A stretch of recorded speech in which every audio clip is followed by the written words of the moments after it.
All right, we're going to get started. Hopefully, the timing of this is all working out well. Welcome to Piano Music She Wrote's YouTube channel. Sandra and Sandra is my partner over there. Hello, Sandra. Hello, Oh, I everyone. know what I need to do. Oh my goodness.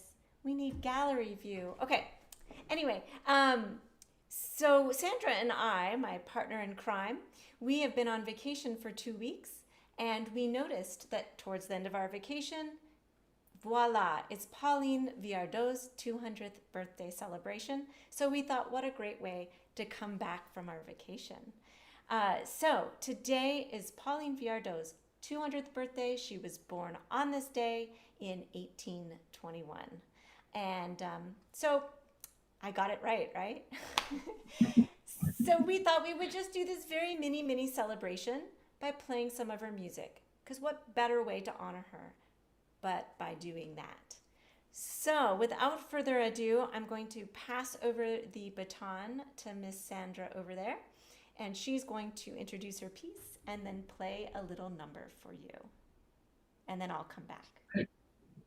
Thank you so much, Erica, and welcome. Oh, now I see a still of you, Erica. Hopefully you're not gone for good. Okay, so hello, everyone. As you know, Pauline Viardot was an illustrious artist. She was a well-known singer around the world. She composed as well. So, in fact, she started out life mostly as a pianist and was then kind of pushed a little bit to become more focused on singing. That happened when her sister died. In fact, her sister, who was also an illustrious singer. Anyway, so we find not as much piano music available as we'd like. And keep in mind that Piano Music She Wrote, we are keeping within the confines of IMSLP. So there are just a few pieces of piano music at this point, but hopefully that'll expand. So I'll start by playing this piece, which is the first of the two airs de ballet. And, you know, Pauline Viardot had such a huge career on the operatic stages across Europe. And a big part of opera at that time was a ballet, was a part of grand opera. So I really hear, when I hear this piece, I really see the theater, I see the dancers entering, I see them exiting, and the next corps de ballet coming in. It's a very theatrical piece. You can really imagine yourself being in, for example, the Opéra de Paris and watching the ballet. So here it is, and it's the first of the two airs de ballet.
was great. And you're right. I mean, I can definitely picture a dance class going on while you're playing that.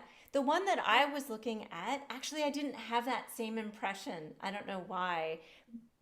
The second air de ballet. Yeah. Yeah, yeah. And it's So kind of, the malicious one or something, right? It's a and there, malicieux. yeah, and there weren't many spots that I actually thought reflected anything malicious. So I was so confused with that whole air de ballet. I was like, no, we're just not doing that one. Yeah. But that No, was no, great. it's kind of nice. Yeah. It's very of a time and place, isn't it? You know? Yes, And you definitely know, so. I've been reading this book, which I don't know if you can see it. It's called The Europeans. And I don't know how to pronounce this guy's name, Orlando, because he's British, maybe Figes or Figes. I would have said Fige en français. So, three lives and the making of a cosmopolitan culture. So, the three lives that he weaves this whole story of Europe in the 19th century around are Pauline Viardot, her husband, Mr. Viardot, Monsieur Viardot, what's his first name? Forget. And his Turgenev, the Russian writer, and that was a bit of an interesting relationship. But it's a really fascinating book, really fleshing out the world that they lived in and revolving around these three people. Anyway, one of the things that I read just a couple of days ago was she had no real training as a composer. You know, of course, you weren't really allowed to go to conservatory to study composition as a woman at that time. That came a little bit later. So she had had some private lessons, I think, as she was growing up and training as a pianist. But beyond that, she didn't really get to study orchestration and counterpoint and stuff like that. So, you know, that's really incredible how illustrious a composer she was, despite, you know, just kind of picking it up. And so I wanted to just mention this one project that she did, which kind of piano music she wrote. It's not really that. It's piano music Chopin wrote that she arranged, I think, with Chopin helping her or working together, arranged for voice and piano. So she took 12 of Chopin's mazurkas and turned them into songs for voice and piano and added text, I think French text originally. And she apparently performed those widely, I think even playing for herself, accompanying herself. And I think she and Chopin, you know, were obviously friends, and she was very close friends with Georges Sand, and Chopin's very close friend. And despite that friendship, apparently she, at a certain point, started to drop Chopin's name from the program or the announcements of her performances of these pieces. Oops. And I don't think he was too cool with that, but he kind of, I guess he got it because he knew what a star she was, you know. So anyway, so I thought that was really interesting. And if we had a live singer in this part of the world that I know, that would be fun to show that to you. I could make the piano do the singer, but it would sound like a jazz singer singing along with it. But those are kind of interesting, and like the lyrics, I don't think are like brilliant poetry or anything, but it's fun to see what she put together there, and it was a kind of a big hit back in the day. So, Sandra, a question, because I don't remember reading this. Who wrote the text to those? Did she gather I poems from I different authors? I gather she put it together herself. I may be wrong on that, Uh, but yeah, just I was looking at one of them because there are only two in IMSLP. So I don't know where we can easily find the other scores, but yeah, it's not brilliant text writing. hmm, hmm. It's it's sweet and it's fun and it's very 19th century.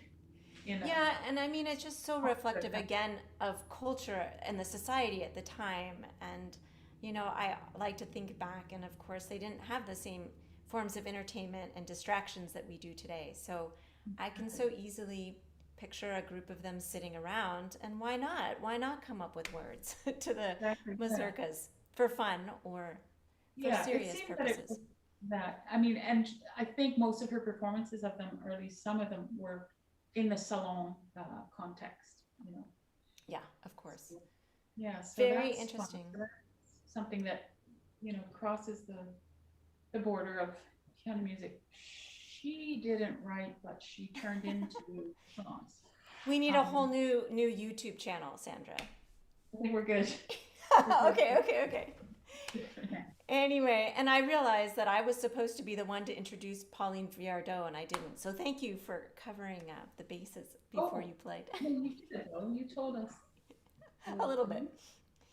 Um, yeah, it's incredible that, now she's becoming, at least among our circle that's interested in women who composed, she's, now known as kind of one of the superstars. But prior to a few years ago, I would say she was, oh yeah, she wrote some songs, I think.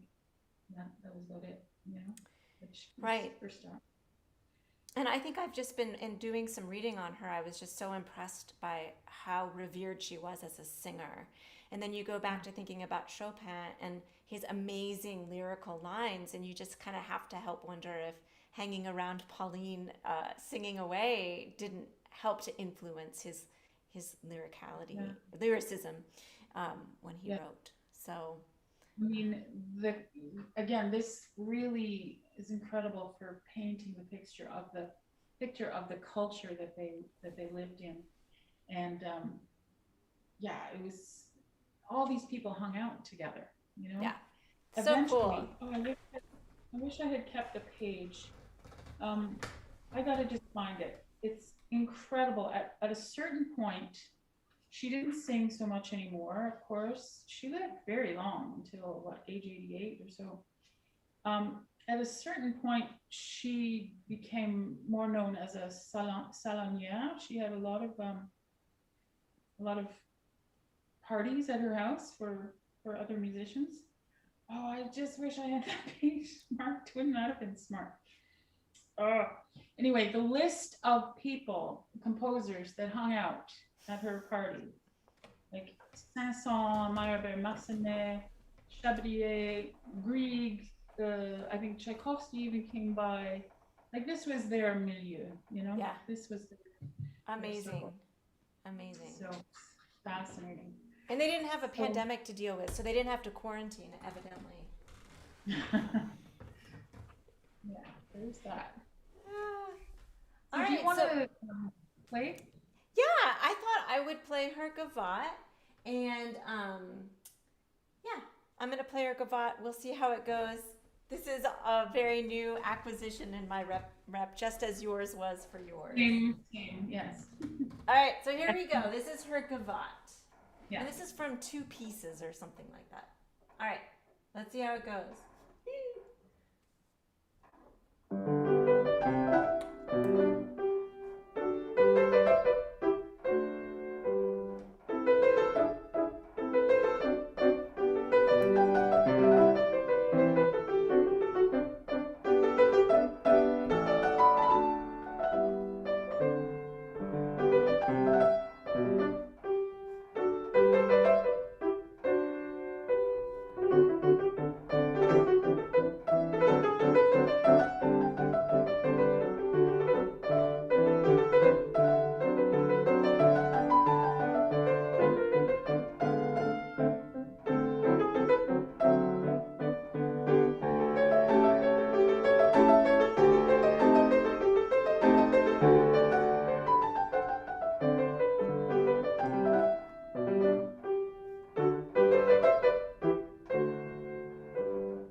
goodness. That's a cool. No, that's great. That's a cool piece. I like might want to learn that. Yeah, that's a Yeah, cool little one. Yeah. that's very cool. And it's paired gavotte serenade, which is a piano transcription of one of her songs. Very cool song. Um, Interesting. Happen to know that because maybe I should just mention that on my personal channel, Mogen Pianist YouTube channel, you can find a Viardot, what did I call it? Live stream sing along art song party that I did in January about Viardot's songs. I think you came to that, yeah. Yes. And that's one of the songs there. The other piece that goes with that gavotte singing out. It's a very fun, like so characterful piece, and but it's quite virtuosic for just solo piano, don't you think? Like Yeah, I noticed neither of definitely. us learned it in a hurry, so Yeah. it's got more hours of work. So cool, love it. I just should also mention that we do have one Viardot piece already on our YouTube channel, and that's Yep. from Mazur. And I was wondering, from both my exploring some of her songs, from this piece, from the Mazurk, I don't know if you've also found the same thing, but there are a lot of kind of notational errors or questionable things that are not consistent throughout a piece that you'd think would be consistent. Like it seemed maybe under edited. Did you experience that with? Yeah, not so much in the Gavotte, but I know when I was looking at the Air de Ballet, that second one, there seemed to be a lot of misprints, and sometimes it's easy enough to figure out what it should be, but in Mm-hmm. that case, I wasn't absolutely convinced, and so if that's the case, I tend to hesitate to want to record it for that Yeah. reason.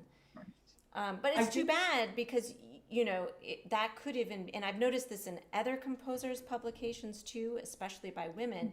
I mean, Mhm. there's always misprints, right? But there seem to be a lot in several composers' work publications, and that's frustrating because then that's another reason people might avoid playing some of their music. Exactly, yeah. My So experience is that there are more misprints, notational errors, whatever, under edited scores among the female composers yeah, than used to with those decades of playing only men. yeah, And when I recorded the mazurk for our channel, I just decided I'm just gonna go with what I think is right. What I, if I were the editor, what I would do to it. And I just, so if you listen to my performance of mazurk with the score, you'll be like, okay, some things are a little bit different. yeah, But yeah. yeah, that's also the case with this, and also the case with the songs that I explored. Um, yeah. Well, good. So Well, what happy about? birthday to Pauline. Yeah, I think that's really something that she's being celebrated among many of our colleagues around the world. We can see that in our social media, and that's really exciting. But Yeah, again, yeah. if you want to learn more about her, this is amazing. I'm Um, not getting a commission from selling it or anything, but the Europeans, like Orlando Ibis. Sandra, I wanted to jump in just because I noticed that Graham Christian, who is watching the Uh-huh. video, he piped in that Jenny Lind performed one or two, I'm assuming, of the mazurkas that you were Mhm. talking about. Yes, I So think anyway, they were known to each other. right, She they and were Clara were known to each other. Like they right. apparently they had a parting of ways eventually, but they were. I mean, only 2 years apart, right? Yeah, yeah. So anyway, so thank you, Graham, for piping in with that bit of info. That's very interesting. Yeah. So I guess we'll say adieu for now. But thank you for joining us for this little birthday party, and we hope that you have fun exploring her music. So with Thank that, you so much. we'll say bye bye. Adieu. Adios.